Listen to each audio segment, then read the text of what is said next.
नमस्कार दोस्तों।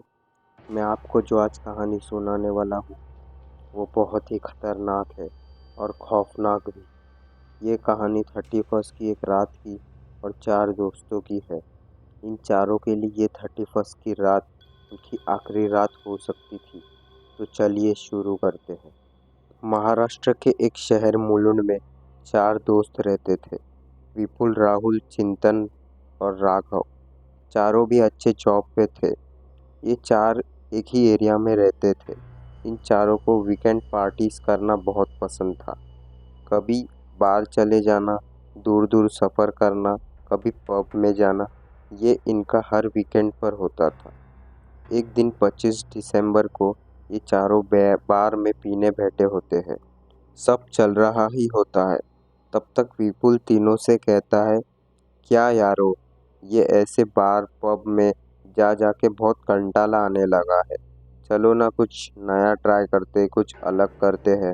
राहुल कहता है, हाँ भाइयों, कुछ अलग करते हैं। चिंतन कहता है, वो तो ठीक है, पर करेंगे क्या? राघव कहता है, मेरे पास एक प्लान है। देखो भाई, 31 तो आ रहा है और वैसे भी हम 31 को बार या पब में ही मनाते हैं। चलो ना इस बार कहीं और ट्रिप पे निकलते हैं, जैसे कि जंगल या कहीं दूर। इस बार हम जंगल में टेंट वाली मजा करेंगे। ना कोई रोकने आएगा, ना कोई टोकने। बहुत मजा आएगा। चिंतन कहता है, नहीं यार, तुम लोग पागल हो गए हो क्या?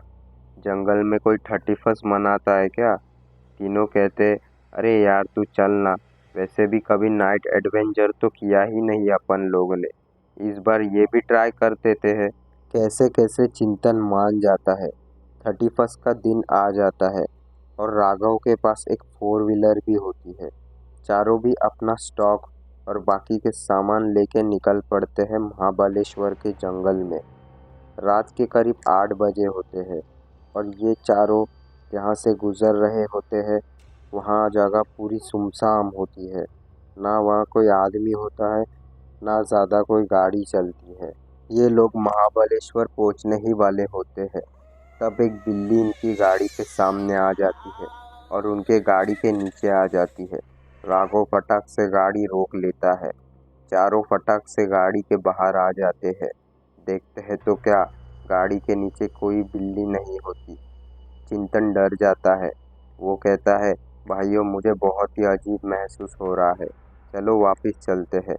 राघव कहता है, क्या तू भी एक बिल्ली से डर गया?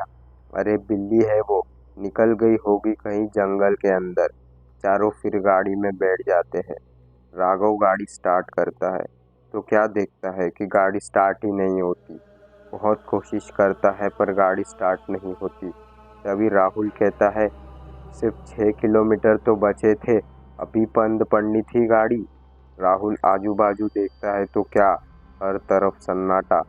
दोनों बाजू जंगल ही जंगल है। राहुल कहता है, अब हम गाड़ी छोड़ के तो नहीं जा सकते, चलो इधर ही आजू बाजू में कहीं टेंट लगाते हैं। तीनों भी कहते हैं, चलो, वैसे भी हम एडवेंचर को तो करने आए हैं। गाड़ी साइड में लगा के चारों भी सब सामान लेके जंगल में थोड़ी अंदर चले जाते हैं। जैसे ही ये लोग चलते हैं वो बिल्ली फिर से इनके सामने से निकल जाती है। चिंतन वापस कहता है, भाइयों मुझे सच में कुछ तो गड़बड़ लग रही है, चलो यार गाड़ी में वापस चलते हैं। तो राहुल कहता है, अरे यार इस डरपोक को हम कहाँ लाए, कब से चक्कर पकड़ करे जा रहा है। चलना है तो चल, वरना जा वापस गाड़ी में बैठ जा। चिंतन कहता, अकेला जाने से अच्छा तो मैं तुम्हारे साथ ही चलता हूँ। तो तीनों कहते, तो चल चुपचाप। इन्हें एक जगह मिल जाती है। चारों मस्त टेंट वेंट लगा देते हैं। आग भी लगा के मस्त पार्टी चालू करते हैं। 2-3 पैग ख़त्म ही हो जाते हैं। तब राहुल को पेशाब लग जाती है। वो पेशाब करता है तो उसे महसूस होता है जैसे उसके पीछे कोई है। वो पीछे मुड़ के देखता है तो कोई भी नहीं होता। वो सोचता है, कुछ नहीं, वहम होगा मेरा। वो फिर आ जाता है और पीना चालू कर देता है। लगभग सबको थोड़ी हो जाती है। चारों भी मज़े में होते हैं। तभी राहुल को फिर से महसूस होता है कि पीछे कोई है। तो वो पीछे मुड़ता है तो क्या, एक बूढ़ा आदमी कंबल ओढ़े बैठा होता है। लेकिन राहुल बहुत ही मस्तीखोर होता है। वो कहता है, क्या अंकल पीछे से आके डरा रहे हो, सामने से आने का ना। तभी तीनों कहते हैं, अरे राहुल क्यों उस बूढ़े व्यक्ति को सता रहा है, मजाक कर रहा है, एक तो अपन उसे जानते भी नहीं। राहुल कहता है, कोई बात नहीं, क्या आप पीते हो। वो अपनी मुंडी हिलाता है और कहता है, हाँ। उसकी आवाज़ बड़ी ही क्रिपी होती है। थोड़ी ही देर में उस बूढ़े व्यक्ति के बाजू में वही बिल्ली आ जाती है। राहुल कहता है, ये तुम्हारी बिल्ली है क्या, कब से हमारे चिंतन को डराए जा रही है। तीनों भी जोर जोर से हंसते हैं, पर वो व्यक्ति इन चारों की तरफ सिर्फ ताड़े ही जा रहा रहता है। राहुल उसे कहता है, अरे चाचा, तुम कहाँ इतनी रात को भटक रहे हो, और तुम्हारे घर कहाँ है। वो चाचा कुछ नहीं कहता, बस उन चारों को बड़ी बड़ी आंखें करके देखता ही रहता है। राहुल कहता है, कोई बात नहीं, आप एंजॉय करो। तभी चिंतन को पेशाब लगती है और वो पेशाब करने साइड में चले जाता है। वो जब पेशाब करके वापस आता है तो देखता है तो क्या, वो चाचा वहाँ नहीं होते। वो सोचता है, कुछ नहीं, वो चले गए होंगे घर पे। चिंतन जब वापिस आगे आता है तो देखता है तो वो चाचा वहीं बैठे होते हैं। वो सोचता है, अभी तो ये नहीं थे, फिर कहाँ से आ गए। वो फिर एक बार पीछे आके देखता है तो वहाँ कोई नहीं होता। अब चिंतन बहुत डर जाता है। वो राहुल से कान में सब बात कह देता है।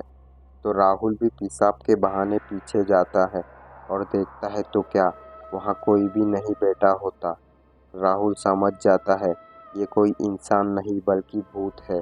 राहुल तीनों के कान में कहता है, जैसे ही मैं 3 तक गिनूंगा सीधा गाड़ी के तरफ भाग जाना, वो भी बिना रुके। जैसे ही राहुल 3 तक गिनता है, चारों भी गाड़ी की तरफ भाग जाते हैं और गाड़ी के दरवाजे बंद कर लेते हैं।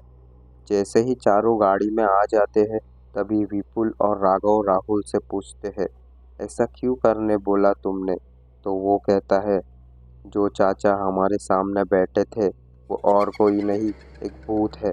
चारों भी बहुत डर जाते हैं और डर के कारण उस गाड़ी में सो जाते हैं।